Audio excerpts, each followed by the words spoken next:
दोस्तों नमस्कार। आप सबका स्वागत है आपके अपने YouTube चैनल लॉजिकल स्टडीज पर। मैं हूं आपका दोस्त अंकित शर्मा।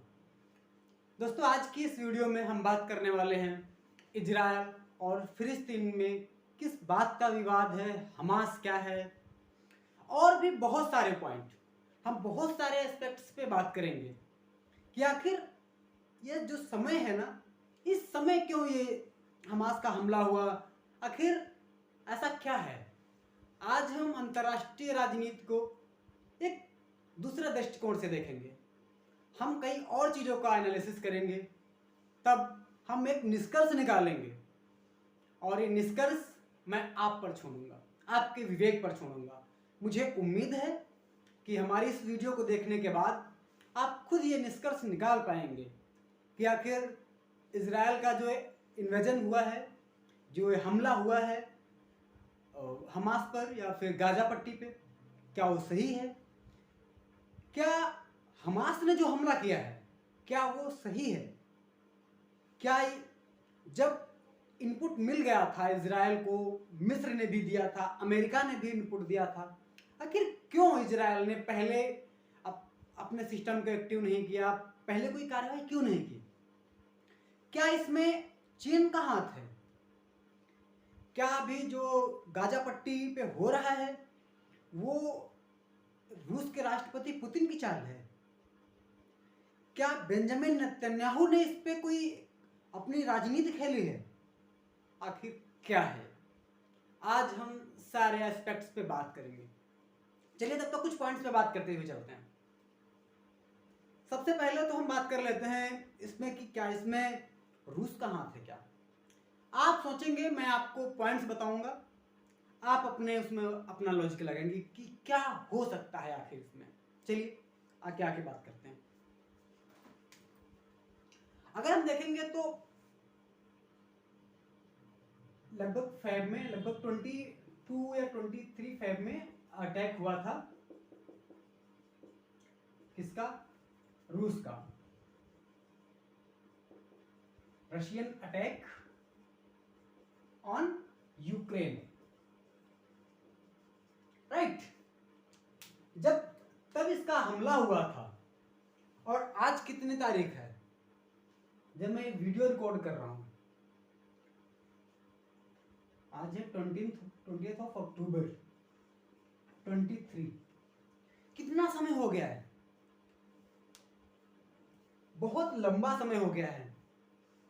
फरवरी, मार्च, अप्रैल, मई, जून, जुलाई, अगस्त, सितंबर, अक्टूबर, नवंबर, दिसंबर, आफ्टर दैट जनवरी, फरवरी, मार्च, अप्रैल, मई, जून, जुलाई, अगस्त, सितंबर, अक्टूबर।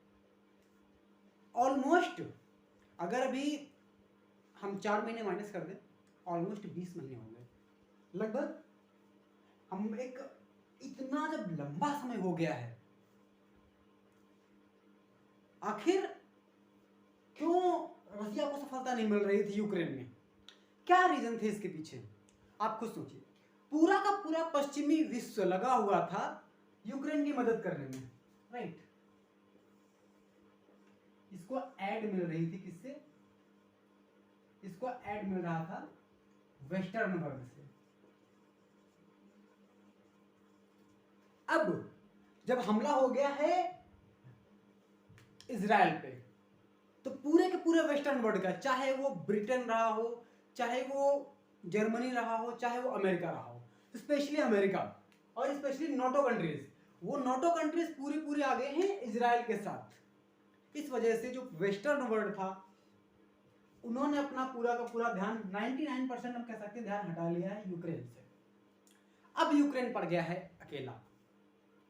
और जब ये इजराइल पे हमला हुआ हमास का, उसके 2 से 3 दिन पहले, 2 दिन पहले, मुझे बहुत अच्छे से याद है, एक पेपर में खबर छपी हुई थी, अगर पश्चिमी विश्व अपना हाथ हटा ले तो मैं 1 हफ्ते में यूक्रेन के साथ जो युद्ध खत्म कर सकता हूं। ये किसका स्टेटमेंट था? पुतिन साहब का। अब आप सोचिए कि क्या इसमें आ रहा है। थोड़े दिन पहले अमेरिका ने अपना जो विमान वगैरह थे, टैंक वगैरह जर्मनी ने दिए, लेओपार्ड वगैरह। आप सोचो, ये जो पश्चिमी विश्व की मदद थी, अगर ये यूक्रेन को 100% बंद हो गई तो क्या रसिया नहीं जीत जाएगा? और रसिया ने सिर्फ यूक्रेन के 2 क्षेत्रों में कब्जा किया है ना। आपको शायद याद होगा कि ये जो समय चल रहा है ना, कहते ना आज के टाइम का जो सोना है क्या है, what is the gold in the modern world, in the modern era the gold is petroleum, right. और धीरे धीरे पेट्रोलियम के रिसोर्सेज कम होते जा रहे हैं, इस वजह से प्राकृतिक गैस और कोयला, इन चीज़ों पे हम, हालांकि कोयला तो फिर भी थोड़ा सा हम हटते जा रहे हैं, बट प्राकृतिक गैस पे हम ज़्यादा फोकस करते जा रहे हैं। अब जो एरिया है डोनेस्क का, वो ये जो पेट्रोलियम संपदा है इसमें पूरे यूक्रेन में सबसे रिच एरिया माना जाता है। इस वजह से रूस का ध्यान डोनेस्क पे और लुहांस्क पे है, राइट। इस वजह से अब पश्चिमी वर्ल्ड इसको पूरी की पूरी हेल्प कर रहा था। क्यों कर रहा था? पश्चिमी दुनिया आखिर क्यों मदद कर रही थी? एक तो ये रसिया के खोपड़ी पे बैठा हुआ है यूक्रेन, बिल्कुल बगल में, और दूसरा कि जैसे थोड़े समय पहले अरेबियन कंट्रीज में युद्ध हुआ, अमेरिका आया और सऊदी अरब वगैरह को अपनी गोद में बिठा लिया। अब उनका का पूरा पेट्रोलियम लगभग यही निकालता है, और इसके पेट्रोलियम पे, अरेबियन कंट्रीज के पेट्रोलियम पे हक किसका हो गया? अमेरिका का। निकालता है, थोड़े बहुत कुछ पैसे दे देता है, काम उनका निपटा देता है। अब लगभग वही है यूक्रेन के साथ भी करने वाले थे। दूसरा, इसको नाटो कंट्रीज में लेकर रसिया पे अपना तोड़ भिड़ाने वाले थे। ये तो हो गया इसका कि ये इसकी हेल्प कर रहे थे, पुतिन ने कहा था। और मुझे कहीं ना कहीं इसमें यही लग रहा है। अब देखो कुछ कंट्रीज के इसमें स्टेटमेंट देख लो। पहला ईरान, दूसरा लेबनान, तीसरा नॉर्वे, फिर रसिया, अफगानिस्तान और भी कुछ कंट्रीज, टर्की।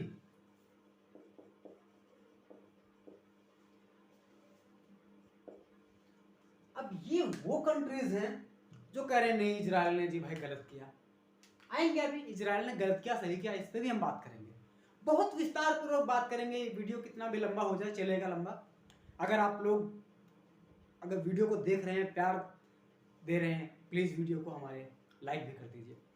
बड़े एफर्ट्स के साथ हमने कुछ कंटेंट इकट्ठा किया और उसी के साथ मैं आप लोगों के बीच ये लेक्चर डिलीवर कर रहा हूँ। और अगर कुछ माइनर सी एरर बाकी रह जाएं तो उसके लिए मैं पहले से आपसे माफ़ी चाहता हूँ। चलिए, इजराइल और फिलिस्तीन विवाद। आखिर जहाँ पे इजराइल है, ये पूरा का पूरा एरिया, अगर इधर हम देखेंगे, हम वैसे मेरी ड्राइंग बहुत अच्छी नहीं है, फिर भी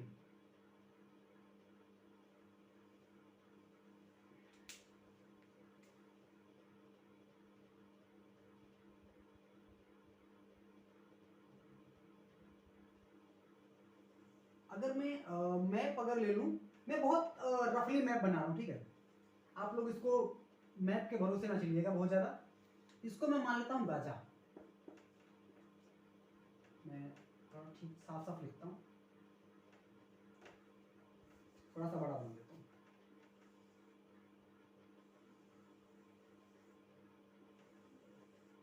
ये है गाजा,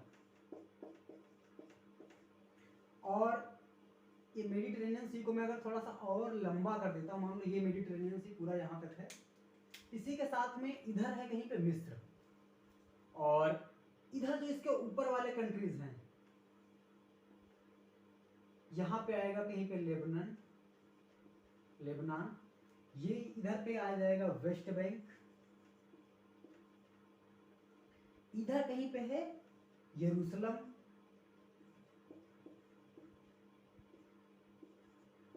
बाकी ये पूरा का पूरा एरिया है ऑलमोस्ट यही है पूरा इजराइल।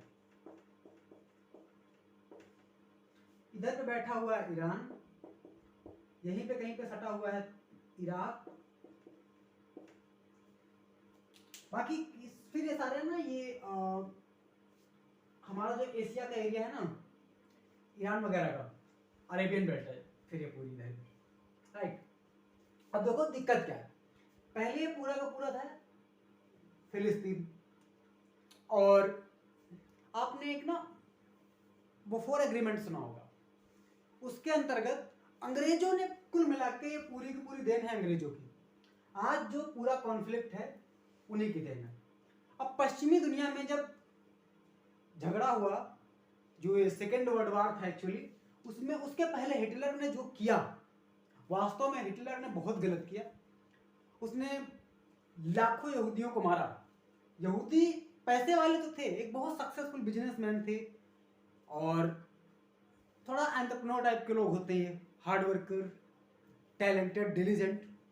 अब सेकेंड वर्ल्ड वॉर में इन्होंने जो ब्रिटेन था, यूके हम कह लिख लेते हैं पहले, यूके को उन्होंने, यूके फिर जो अलायंस था इनका यूके वगैरह का, इसको उन्होंने फाइनेंशियली सपोर्ट किया था यहूदियों ने।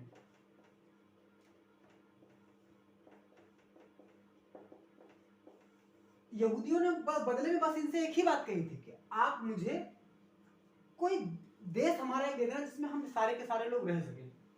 क्योंकि जब रोमन एम्पायर था उस समय भी इनको बहुत जलील किया गया, क्योंकि आखिर इनके साथ इतनी प्रॉब्लम क्यों है। ये मूर्ति पूजा वगैरह के विरोधी हैं, चर्च को मानते नहीं और मस्जिद वगैरह को मानते नहीं। और आखिर यहूदी हैं क्या? अब्राहमिक रिलीजन का एक पार्ट। और अब्राहमिक रिलीजन क्या है? अब्राहमिक रिलीजन वो धर्म है, कह सकते हैं वो रूट कॉज है किस चीज की? ईसाई, क्रिश्चियन, यहूदी और मुसलमान की, मुस्लिम। और उस समय भी देखो, जब ये क्रिश्चियन थे उनमें से एक तबका था जो कि मूर्ति पूजा वगैरह पे भरोसा नहीं करता था, चर्च वगैरह पे, वो यहूदी हो गए। उसके बाद जो भरोसा करता था उन पे, वो बन गए, वो हो गए क्रिश्चियन। उसके बाद एक और समाज सुधारक निकले, मोहम्मद साहब, उन्होंने एक और पंथ इसमें स्टार्ट कर दिया क्रिश्चियनिटी में, अब्राहमिक रिलीजन के अंतर्गत। उसको उन्होंने नाम दिया इस्लाम। वो भी एक समाज सुधार का रूप था। आगे आते हैं। अब यहूदी तो कौन है आप समझिए ना आप लोग थोड़ा सा। आखिर जलते क्यों हैं इनसे? क्रिश्चियन क्यों जलते हैं और मुसलमान क्यों जलते हैं? क्रिश्चियन इस वजह से जलते हैं क्योंकि ऐसा माना जाता है कि जो जीसस क्रिस्ट थे, ईसा मसीह, उनको पकड़ के लाने वालों में कुछ ज्यूस थे। आगे आ जाते हैं। इतना तो लगभग शायद क्लियर हो गया होगा कि आखिर यहूदी हैं कौन।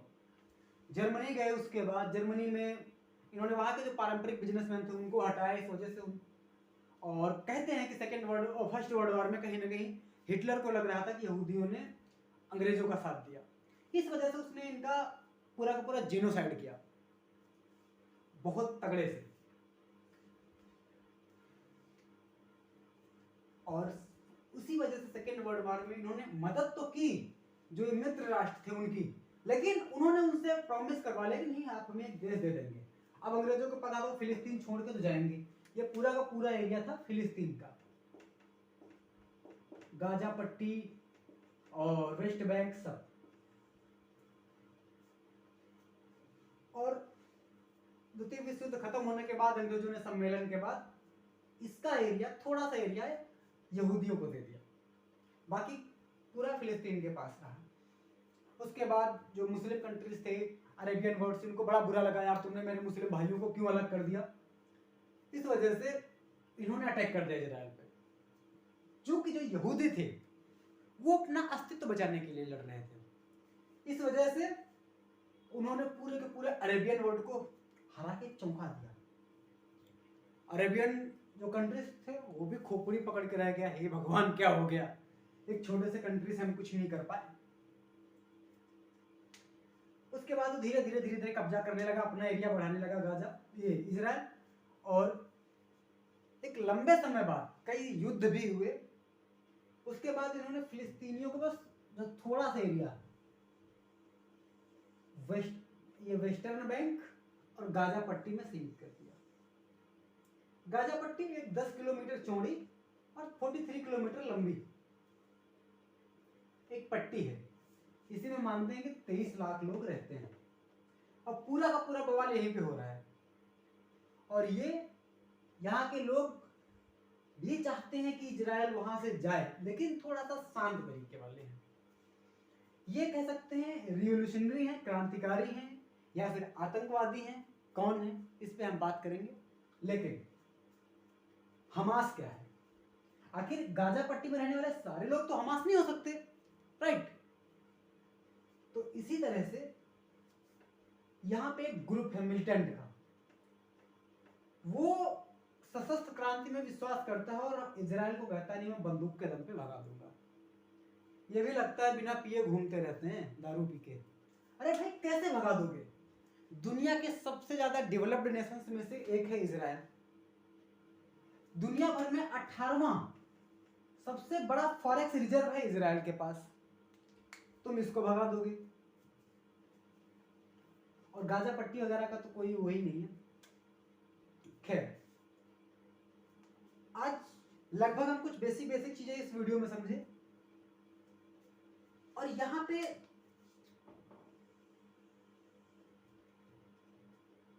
जो फिलिस्तीन का कुछ एरिया था, धीरे धीरे सिकुड़ता चला जा रहा है। इस एरिया को भी ये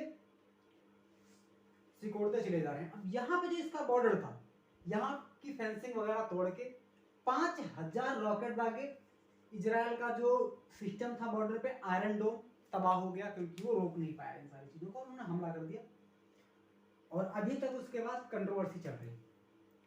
बाकी अब आते हैं इस पे कि आखिर जो कंट्रोवर्सी है वो है किस तरह की।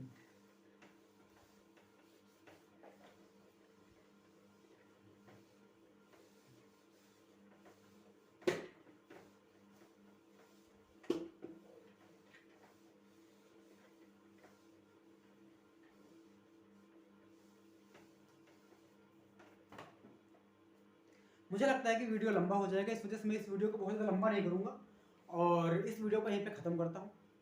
और इस वीडियो का जो सेकंड पार्ट है कि इसमें क्या इजराइल की चाल है, क्या बेंजामिन नेतन्याहू की चाल है, आखिर क्या हो सकता है। मैंने आपको बताया कि क्या रूस की चाल तो नहीं, अभी मैं आपको नेक्स्ट वीडियो में ये भी बताऊँगा क्या चीन की चाल तो नहीं, क्या ये अमेरिका ने तो कुछ नया ड्रामा नहीं कर दिया, क्या बेंजामिन नेतन्याहू क्या सच में परेशान हो गया था इस वजह से उसने ये सब किया। इन सारे मुद्दों पे मैं बात करूंगा अपनी नेक्स्ट वीडियो में। और अगर ये वीडियो आपको अच्छी लगी हो तो आप वीडियो को शेयर जरूर करें। तब तक के लिए विदा लेता हूँ, आपसे मिलता हूँ अगले वीडियो में। जय हिंद।